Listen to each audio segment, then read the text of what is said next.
Over my 19-year career, this is one of the most horrific crimes. Calling him the worst of the worst. Lester is truly one of these sociopaths. A violent sexual predator. He picks up a brick and he bashes her skull in. And his victim, just 14 years old.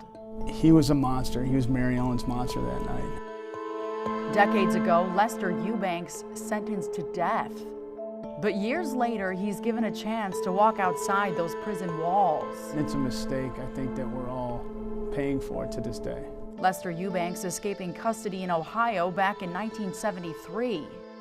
He was driven to a city just outside of Detroit, Michigan. Eubanks on the run now for 46 years. Anytime you talk about this case, it's appalling. Let's go back to November 14th, 1965. 14-year-old Mary Ellen Diener from Mansfield, Ohio, about 70 miles outside of Columbus, had been helping her mother with some chores. Mary Ellen, at a local laundromat, needed to get some change. And it just so happens that Lester Eubanks is walking near her. She sees him, he sees her, he grabs her, pulls her behind a house. She starts screaming. Eubanks, a towering 6 feet tall, 190 pounds, yanking the girl's skirt up and her underwear down. But Mary Ellen putting up a fight. Eubanks then pulling out a .38 revolver, shooting her in the stomach twice. At that time, she stopped screaming, obviously. He gets up and he leaves. Eubanks leaving Mary Ellen in that chilly alley and heading home to clean up. But 20 minutes later, going back, realizing Mary Ellen was still breathing. Eubanks then picking up a brick, shattering her skull.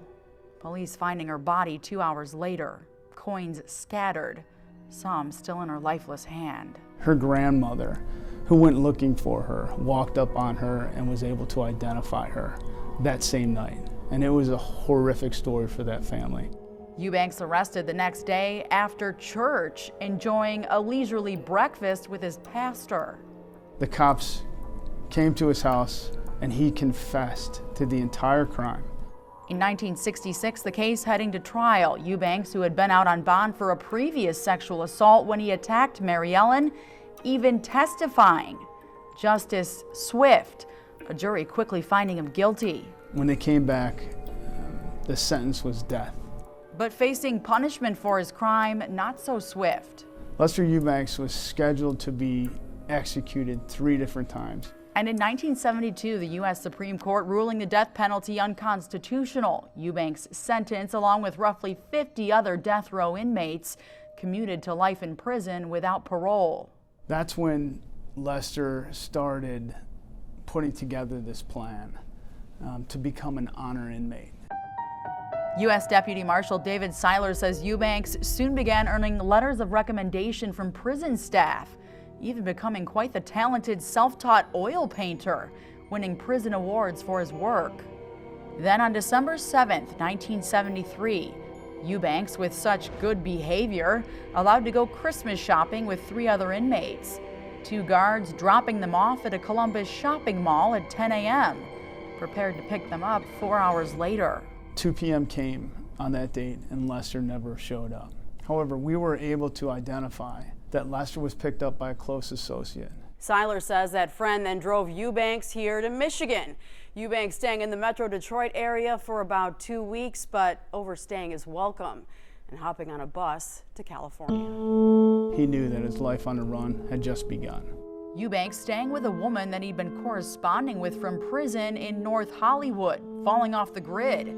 The U.S. Marshals Service later learning that Eubanks may have been using the name Victor Young and likely continued that hobby of oil painting. Someone could have a painting by a Victor Young in their home right now. And it could be our Lester Eubanks, correct. Receiving thousands of tips in 1994 and 1996 after an episode of America's Most Wanted aired.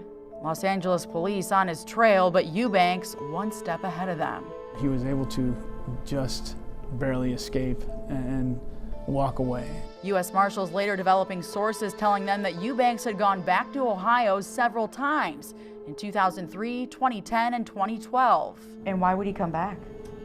There were several family members that had funerals that he was attending. What do you think about the fact that these family members are seeing him, knowing he's a fugitive from justice for this long? It's hard to swallow.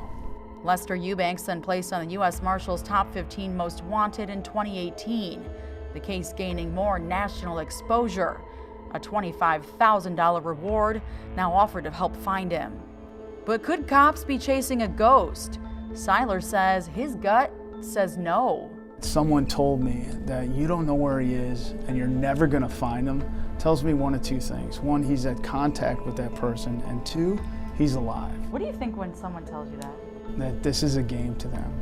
Despite a nasty scar on his right arm, cops say Eubanks is just one of those guys who can easily fit into any crowd.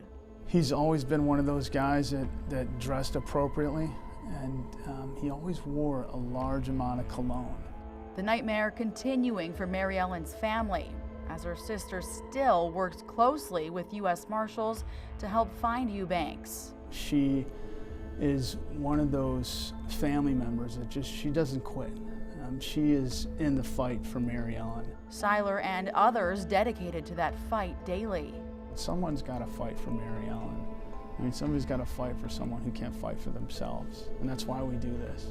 Now, could Lester Eubanks be back in Ohio or Michigan? Could he be living a relatively normal life? Could he be with someone who doesn't know what he's done? We're looking for that one piece of the puzzle that closes this case. And it might be just outside of Detroit. It could be in an oil painting. It could be in an oil painting.